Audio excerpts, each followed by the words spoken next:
할렐루야. 우리 중고등부 청년들 예수님의 이름으로 축복합니다.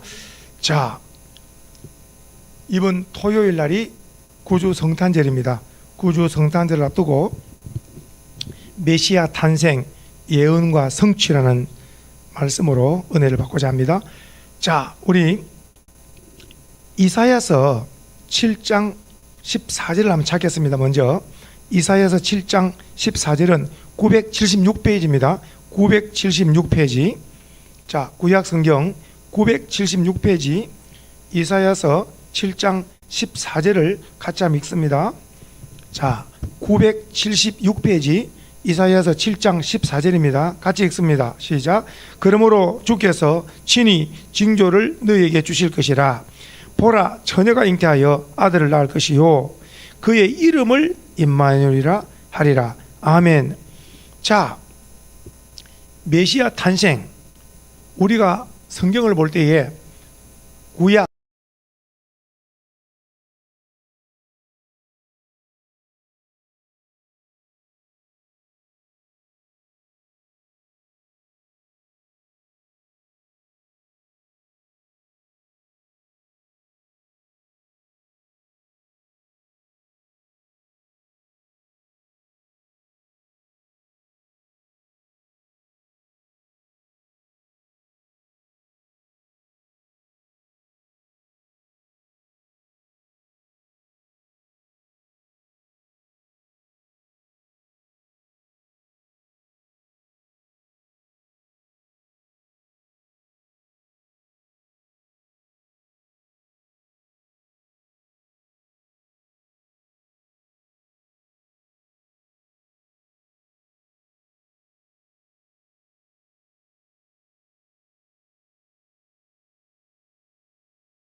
자, 그런데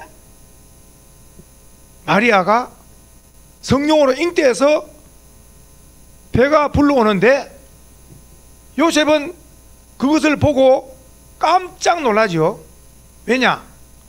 자기 아내 마리아 아직 손도 잡지 않았는데 배가 불러오니까 이것이 보통 문제가 아니잖아요.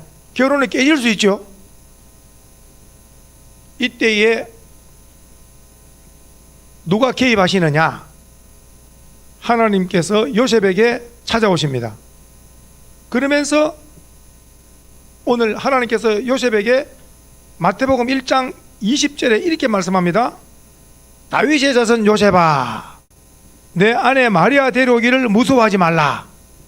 그에게 잉태된 자는 성령으로 된 것이라. 그리고 아들을 낳으리니 이름을 예수라 하라. 이는 그가 자기 백성을 그들의 죄에서 구원할 자임이라. 그래서 요셉은 마리아에 대한 모든 오해가 다 풀어진 겁니다.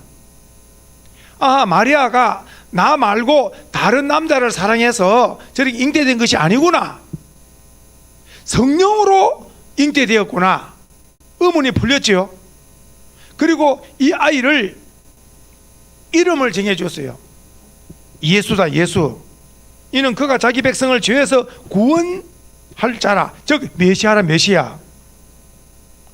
이것은 이사야 7장 14절에 보라, 처녀가 잉태하여 아들을 낳을 것이요 그 이름을 임마누엘 하리라. 이 말씀을, 예언한 말씀을 성취한 거라. 이뤘다는 말이에요.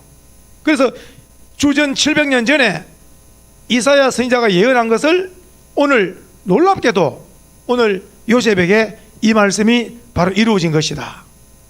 그래서 하나님은 예언하시고 성취하시고 하나님 말씀하시고 이루시고, 그렇게 해서 요셉과 마리아가 아기 예수님을 이렇게 베들레헴에서 놓게 되는데, 조금 전에 예언과 성취 계속 제가 말씀드리잖아요. 자, 우리 중고등부 청년들 한번 생각해 보세요.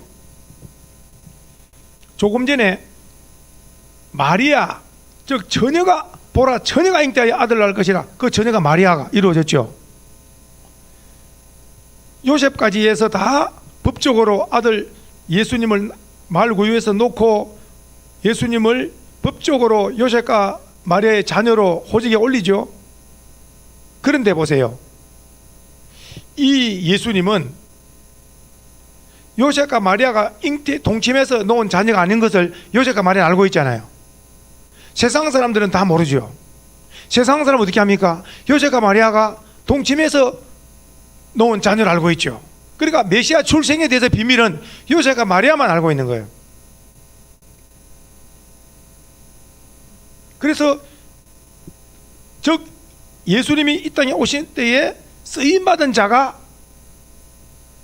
요셉과 마리아를 통해서 하나님께서 오게 하셨다. 요셉과 마리아가 복된 자인 줄로 믿습니다. 자, 하나 더 설명할 것이 있어요. 이 요셉과 마리아는 나사렛이라는 곳에 살고 있어요. 나사렛 고향이. 그런데 여기서 지금 자녀를 낳을 때 된 거예요. 배가 불러서. 성경입니다. 자녀를 낳을 때 됐는데 갑작스럽게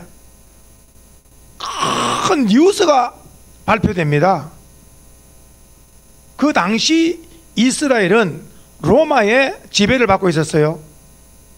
로마 황제 가이사,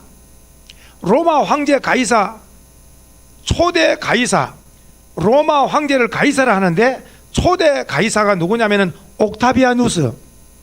옥타비아누스가 초대 가이사인데, 이 초대 가이사 옥타비아누스가 초대 황제로서 칙령을 내립니다. 모든 가이사의 통치를 받는 모든 백성들, 나라 백성들은 자기 고향에 가서 다시 한번 호적을 다 올려야 된다. 이게 무슨 말이냐 하면, 자 보십시오. 로마 황제 가이사는 이 명령을 내린 것은 단 하나, 세금을 거두기 위해서 다 이렇게 다 인구조사해서 호적을 해서 세금을 거두기 위해서 이렇게 명령을 내린 거예요. 그러니까 로마 황제 가이사는 목적이 세금을 거두기 위해서 목적을 내리잖아요. 명령을 내리잖아요. 그런데 더 큰 하나님의 목적이 있어요. 더 큰 하나님의 목적이 뭘까요? 메시아가 나사렛에서 탄생하는 게 아니고 유대 땅 베들레헴에 탄생되어지는 거, 조금 전에 말씀드린 주전 700년 전에 미가 선지자가 또 예언한 거예요. 장소를 예언하는 사람이 또 미가예요. 놀랍죠? 그러니까 하나님의 목적은 다시 말하면 세상 나라 군왕들이 하는 일반적인 역사 속에서도 하나님의 구속의 역사를 이루신다는 것을 깨달으셔야 된다고. 어려운 말씀이죠. 그러니까 다시 말하면, 쉽게 말씀드리면 로마 황제 가이사는 목적이 세금을 거두기 위해서 각각 고향에 나가서 호적을 다 올리라고 했죠. 그런데 더 큰 하나님의 목적이 있어요. 메시아가 베들레헴에 탄생되어지는 것은 성경 전체에 굉장히 중요한 목적이잖아요. 그렇게 해서 황제가 고향에 가서 호적을 하라, 세금 때문에. 그러니까 만삭이 된 몸을 요셉은 아내 마리아를 데리고 나귀를 태워서 그 먼 길을 베들레헴까지 갑니다.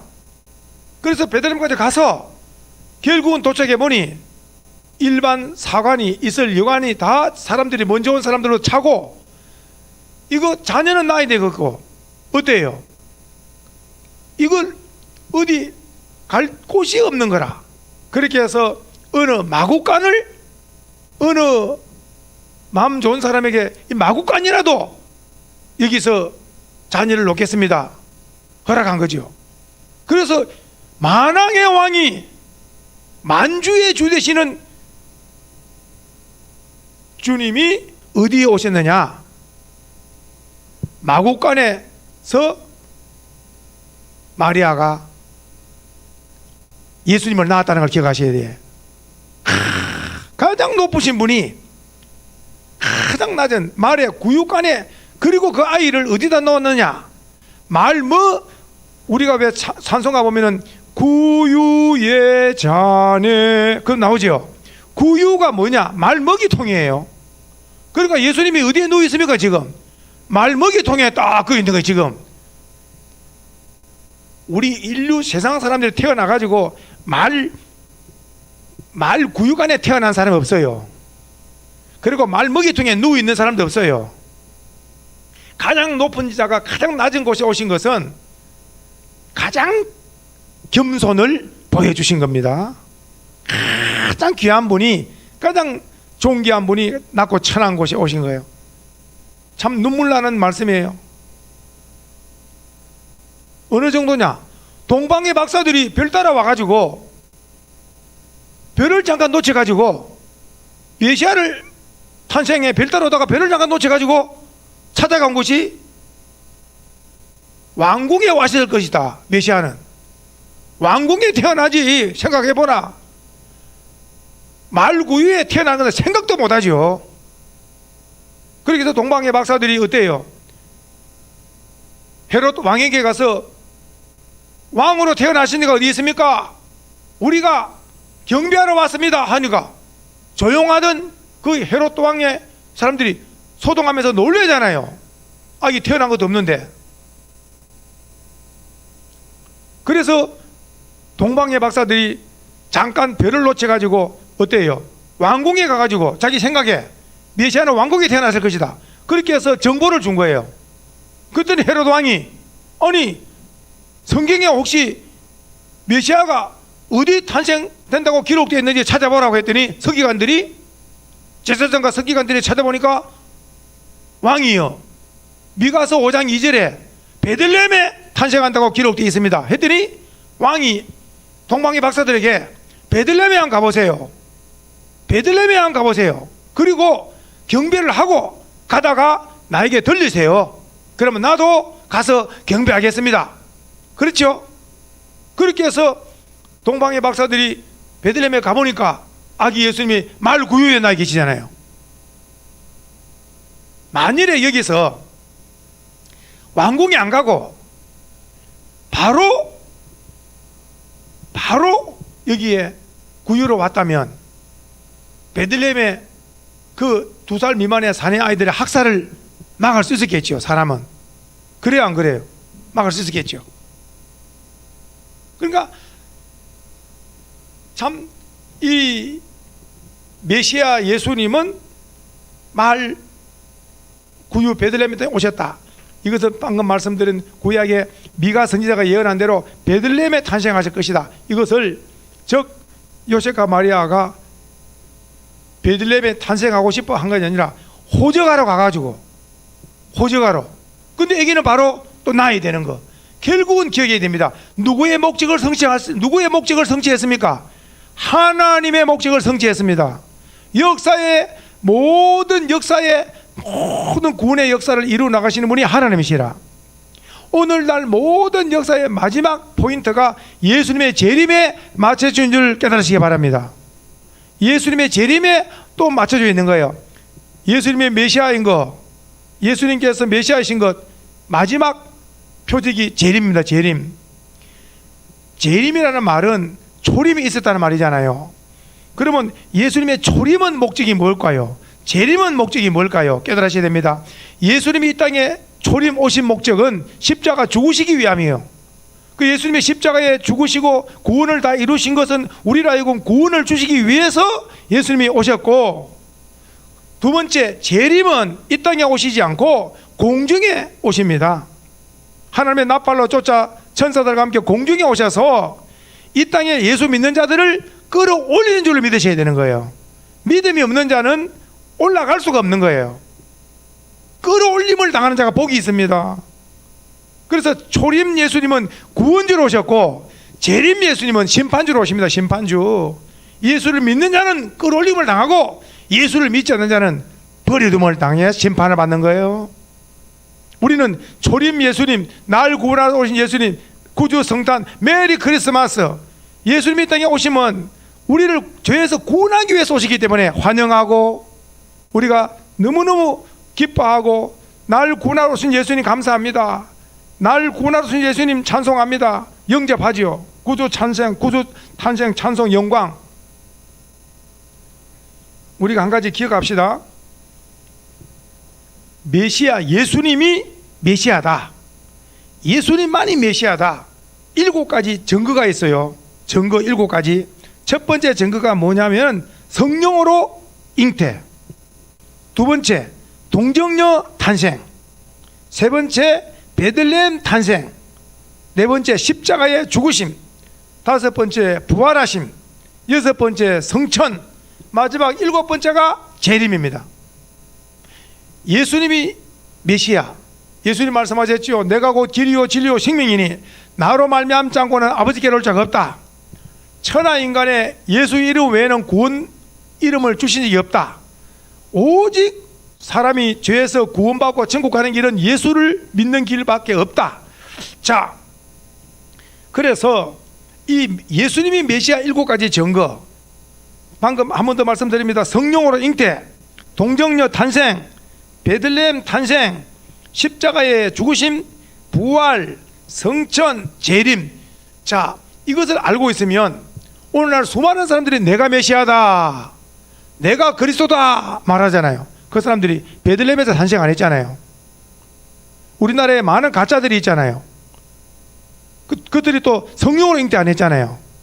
그들이 십자가에 안 죽었잖아요. 그들이 부활도 안 했잖아요. 7가지 갖다 대면 하나도 해당되는 게 없는데도 가짜가 진짜처럼 많이 판을 치고 이단들이 많잖아요. 성경을 바로 알면 절대로 이단이 안 넘어가죠. 메시아 7가지 증거, 예수님 외에는 메시아가 없습니다. 성경을 바로 알면 이런 거짓이나 이단이나 이런 데 넘어가지 않죠. 오늘 마지막 결론이 뭡니까? 메시아 탄생 예언과 성취, 구약에 예언해 놓고 신약의 성취, 즉 말씀 예언하신 분도 하나님이고 이루신 분도 하나님이라. 그래서 예수님 메시아 증거 7가지 방금 말씀드렸죠. 성령으로 잉태, 동정녀 탄생, 베들레헴의 탄생, 십자가의 죽으심, 부활, 성천, 재림, 이것이 해당되는 분은 온 천하의 역사 가운데 예수님 외에는 없습니다.